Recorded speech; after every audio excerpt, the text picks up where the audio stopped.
Nakikinig lang sa kwento, traffic sa isip, takot sa kanto.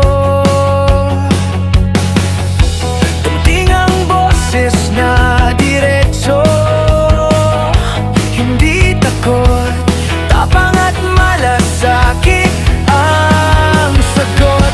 Ikaw ang sigaw ng marami, ang lakas sa gitna ng gabi.